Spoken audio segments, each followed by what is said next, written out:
tá bom? Agora um segundo caso aqui é quando não tenho, ou seja, não conheço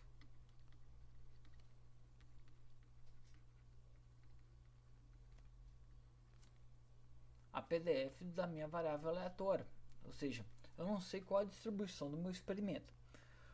Isso pode acontecer por dois casos, normalmente, né? No primeiro caso, realmente eu não consigo modelar por uma distribuição a variável do meu experimento. Então, assim, a forma de fazer isso é realizar várias vezes o meu experimento e armazenar esse resultado do meu experimento. E uma segunda forma também, às vezes eu posso até conhecer a natureza da PDF do meu experimento. Mas vamos ver posteriormente, eu acabo aplicando algumas transformações matemáticas nesses meus dados. E ao aplicar essas transformações matemáticas, por exemplo, pego um, o resultado de um experimento que eu tenho, eu sei que tem uma distribuição gaussiana, e eu aplico, por exemplo, um cosseno, que depois eu vou pegar o resultado de outro experimento com distribuição gaussiana, mas vou levar ao quadrado, que depois eu vou realizar a soma deles. Então, ao fazer isso, essas transformações matemáticas, eu cabo, digamos, eu não sei mais qual a distribuição do resultado ao aplicar essas distribuições. Então, eu cabo não tendo esse conhecimento da minha PDF. Ou muitas vezes até tem ideia de como calcular isso, mas a complexibilidade matemática é tanta que não compensa. Você não consegue derivar isso analiticamente. Bom, para esses casos, então, no qual eu não conheço a minha PDF, eu posso obter o meu o valor da minha variável, armazenar os valores dos meus resultados no vetor. No primeiro caso, realizo o meu experimento várias vezes e eu armazeno o resultado disso num vetor. Ou, no meu caso, quando eu tenho conhecimento, no entanto, eu aplico várias transformações matemáticas nos sinais, eu gero um valor aleatório no próprio MATLAB e eu aplico a esse conjunto de dados a minha transformação. Beleza? Ou seja, no primeiro caso, realizo diversos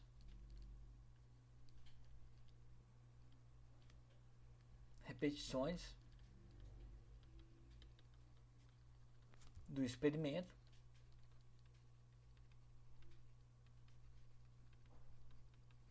E no segundo caso, quando eu sei a natureza, mas no entanto eu aplico algumas transformações matemáticas, eu simulo o experimento. Em seguida, eu acabo aplicando as minhas a transformação matemática, as operações matemáticas, né?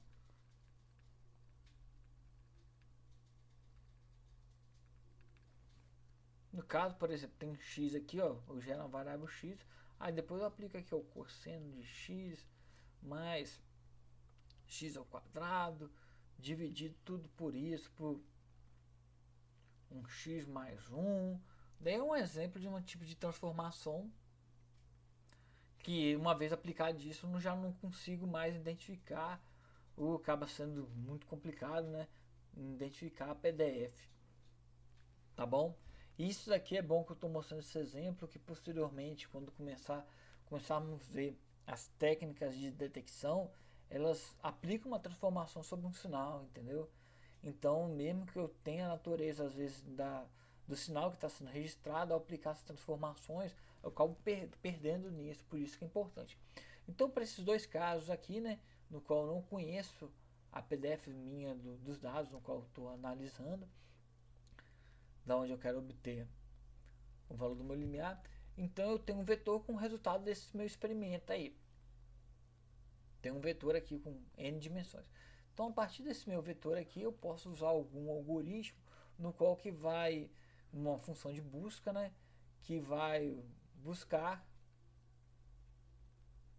ou estimar, no final acaba sendo uma estimação, o valor do meu limiar, no qual vou encontrar um valor aqui nesse meu vetor no qual que 95%, ou na verdade aqui, no qual a porcentagem, né, dada uma porcentagem, no qual uma porcentagem desses meus valores, desse meu vetor, dos valores contidos nesse meu vetor, é inferior a esse meu limiar.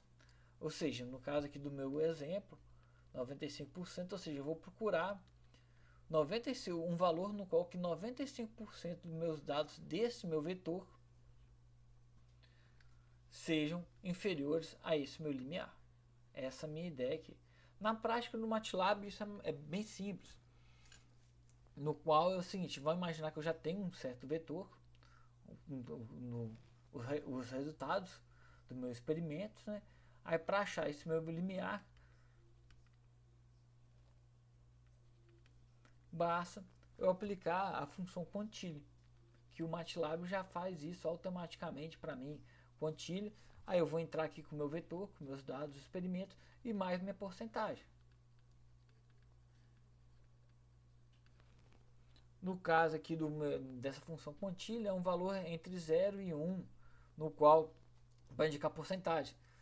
Aí, pelo nosso exemplo anterior, por exemplo, se eu quiser 95%, é 0,95. Aí, esse meu valor aqui vai ser uma busca em cima desse meu vetor, né, dos dados que eu estou passando. Aí ele vai fazer a busca de um valor, desse valor meu limiar, no qual que 95% dos meus dados vão ser inferior a ele. Também outra função alternativa que o MATLAB fornece também é a função PR-CTIL, que também se entre o valor o meu vetor, meus valores de dados, né? E no lugar de entrar com a porcentagem, na verdade um valor de 0 a 1 para indicar a porcentagem, eu entro com o valor da porcentagem, mas dado com de 100%. No meu caso aqui, o equivalente de 0,95 seria 95. Que ele já vai entender aqui, vai devolver o mesmo valor equivalente do meu limiar. Beleza? Um ponto importante é que esse valor aqui meu que eu estou obtendo meu limiar depende estritamente do meu valor x, do meu vetor de dados aqui. Então, em prática, para você obter o valor mais preciso, do valor próximo do real, já que eu estou fazendo uma estimativa, deixar bem claro que é uma estimativa que nós estamos fazendo, quanto maior o valor do meu x aqui, a maior quantidade de dados que eu utilizo nesse valor do x, melhor ou mais próximo do real esse meu valor limiar vai ser, tá bom? Então voltando aqui no nosso MATLAB, né? Então o segundo exemplo é quando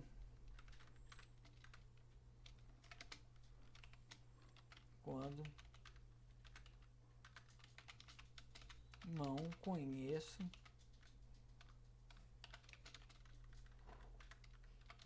a PDF.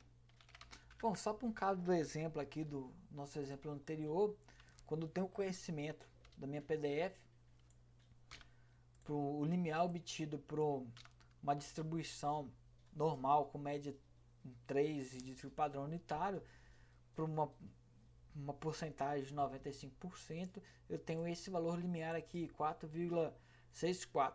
Então, utilizando nossa função, utilizando esse mesmo raciocínio, vou usar aqui. Vou usar no qual vamos imaginar caso eu não tenha distribuição, eu não sei a distribuição dessa variável x aqui. Só para verificar a questão da convergência do nosso valor limiar, quando eu não tenho esse conhecimento.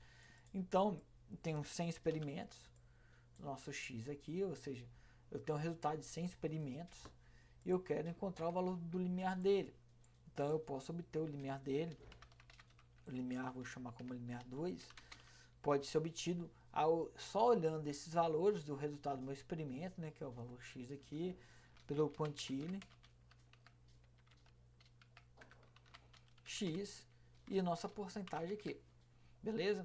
Bom, eu estou supondo que eu não sei, mas na verdade eu sei e eu vou comparar com o valor real do nosso limiar, que é o valor 4,6449. Então vamos lá, para 100 experimentos aqui, ó. Olha o valor que está dando aqui. Observa que está um pouco distante aqui do nosso valor do limiar. Deixa eu rodar de novo. Ó, agora diminui um pouquinho mais, ou seja, existe uma variabilidade. Por quê? Porque esse valor crítico aqui, ele é obtido apenas olhando o resultado do meu experimento, que são 100 amostras aqui. Beleza? Então, se eu quiser melhorar essa estimativa minha, eu posso aumentar meu número de amostras. Deixa eu aumentar aqui o número de amostras. Deixa eu apagar tudo. Lembrar que o valor real que eu quero é esse valor aqui. Agora eu aumentei o número de amostras. Vamos ver, ó. Rodei uma vez, ó. Podemos observar que agora está mais próximo os dois valores críticos, esse limiar 2. Rodando de novo. Ainda está próximo aqui. E se eu aumentar mais ainda o meu número de dados, vamos ver que vai convergir para esse valor real meu aqui. Olha, deixa eu colocar aqui, ó. O resultado foi 4,64 e o valor também do meu real é 4,64. Ou seja, já tem um erro aí na terceira casa decimal. Então, isso aí mostra porque é importante, às vezes, dependendo do grau de precisão que você tem, você vai ter que realizar esse experimento inúmeras vezes para chegar ao valor real do que seria esse valor limiar aqui. Beleza? Então, vamos imaginar aqui que daí tem uma suposição, mas, no entanto, no caso aqui, eu tenho uma variável aleatória gaussiana. Então, eu experimento que tem uma variável aleatória gaussiana, mas, no entanto, eu acabo perdendo essa questão da distribuição, porque eu vou pegar essa variável, igual no caso aí, vou aplicar o cosseno disso daqui, pegar o resultado desse cosseno e levar ao quadrado, por exemplo, aqui, ó. Ou seja, tem uma nova variável aleatória x aqui, que não vai ter uma distribuição gaussiana, entendeu? Porque eu estou fazendo várias transformações. Só por curiosidade, vamos ver o histograma dele aqui. Nossa, x vai demorar um pouquinho, porque tem muitos dados, né? Tá na ordem. Olha só como tá meu histograma aqui, ó. Observamos aqui, ó, que isso não é uma distribuição gaussiana, entendeu? Tem que é um ponto importante, acho, não sei se eu falei, mas quando eu aplico uma transformação matemática, a distribuição também muda. Tem como calcular isso analiticamente, mas não vou entrar em detalhes disso, porque eu acho que por enquanto não faz muito sentido aqui no nosso curso, não. Tá bom? Então eu tenho essa nova variável. Então qual é o valor crítico do limiar dela? Pode ser obtido aqui, ó, por esse valor crítico aqui, ó, que é dado por 0,9962. Então o que isso quer dizer? É o seguinte: se eu fizer um novo experimento, se eu fazer um novo experimento e aplicar essa transformação, ou seja, isso daqui, ou seja, se eu fizer um novo experimento e verificar a quantidade de dados no qual eu tenho um valor inferior a esse meu limiar 3, eu vou ter uma probabilidade igual a 95%, ou seja, dado o novo experimento, 95% dos resultados do meu experimento tem probabilidade de 95% ser inferior a esse meu limiar obtido aí. Então, para conferir, vamos aplicar aqui, ó, observar, calculei a probabilidade, né, de um novo experimento ter um valor inferior ao limiar 3 meu, podemos observar tem 95% dos meus dados.